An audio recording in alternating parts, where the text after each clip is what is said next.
Hello, and welcome to the history of Niagara-on-the-Lake. Now let's travel back in time. In the 1920s, life was busy with harvesting crops, planting, and using horse-drawn carts to transport their produce. Niagara-on-the-Lake was blessed with abundant crops.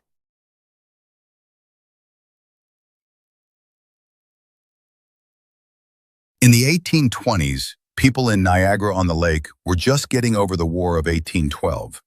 They were busy repairing or replacing simple wooden homes, tending small farms, and relying on subsistence agriculture.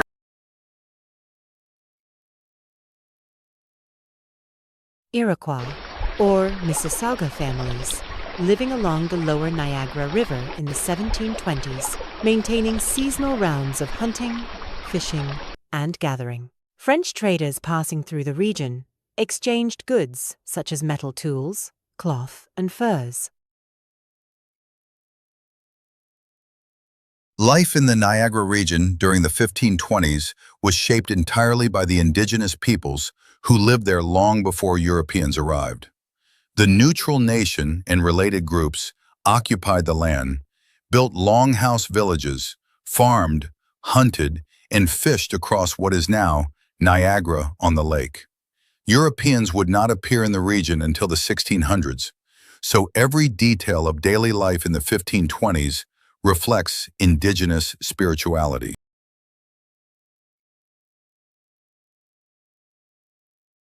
In their longhouses, women prepared corn, beans, and squash. They made beaded accessories and fur-trimmed garments. Elders share stories of ancestors and the land while the fire burns steadily, a constant presence in evening life long before European arrival. Lighter.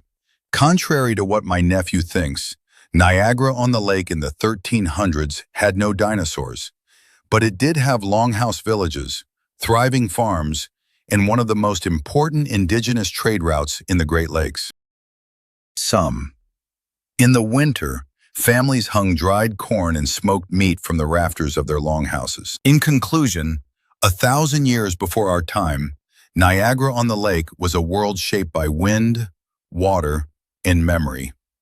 Towering forests swayed like living walls, and the river carved its path with a thunder that echoed through the beliefs of the people who lived here. This was a place of ceremony and crossroads, where nations met to trade, to heal, and to share stories carried from afar.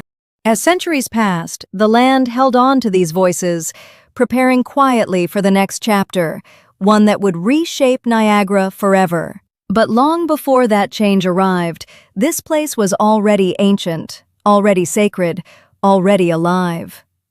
According to Wikipedia, the native tribes lived in this area as long as 13,000 years ago.